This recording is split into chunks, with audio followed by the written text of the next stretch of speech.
Shalom bien-aimés, bienvenue à notre rencontre matinale sur notre plateforme de prière et d'édification dénommée Transformé.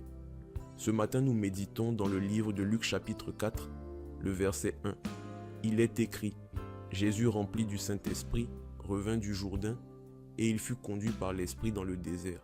Je reprends, Jésus rempli du Saint-Esprit revint du Jourdain et il fut conduit par l'Esprit dans le désert. J'aime ce texte bien-aimé. Rempli du Saint-Esprit, il revint du Jourdain et il fut conduit dans le désert. Jésus était rempli du Saint-Esprit, qui ne l'a pas conduit dans les verts pâturages, mais d'abord dans le désert. Être rempli du Saint-Esprit, frère, ne signifie pas que tu ne traverseras pas d'épreuves.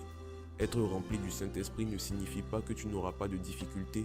Cela ne signifie pas que tu ne connaîtras pas de situations compliquées.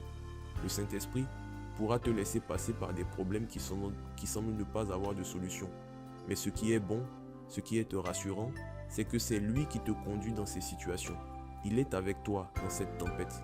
Frère, il est préférable que le Seigneur me conduise dans les épreuves, que de m'aventurer personnellement dans des situations troubles qui me feront souffrir.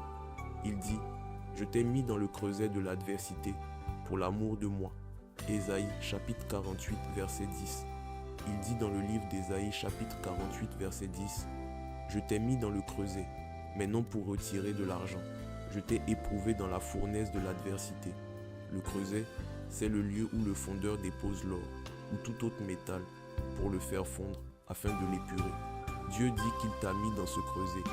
Il t'a chauffé, il t'a fait passer lui-même par le désert. C'est différent des souffrances dans lesquelles tu t'es mis, par les choix que tu as faits. Oui, ces choix que tu as faits, appâtés par le gain, appâtés par les plaisirs charnels et égoïstes. Il y a des souffrances par lesquelles Dieu choisit de te faire passer, parce qu'il veut tirer quelque chose de bon de toi. Il veut t'éprouver. Il veut voir quelle est la motivation de ton cœur. Est-ce que dans le manque, tu es capable de servir Dieu en vérité? Est-ce que dans la disette, tu peux servir Dieu? Peux-tu continuer de l'adorer quand tout va mal? C'est douloureux, mais tu continues de l'adorer. Tu continues de le servir. Pierre nous dit dans le chapitre 1, les versets 6 et 7 de sa première épître, voilà ce qui fait votre joie, même si, actuellement, il faut que vous soyez attristés pour un peu de temps par diverses épreuves. Celles-ci servent à éprouver la valeur de votre foi. Le feu du creuset n'éprouve-t-il pas l'or qui pourtant disparaîtra un jour?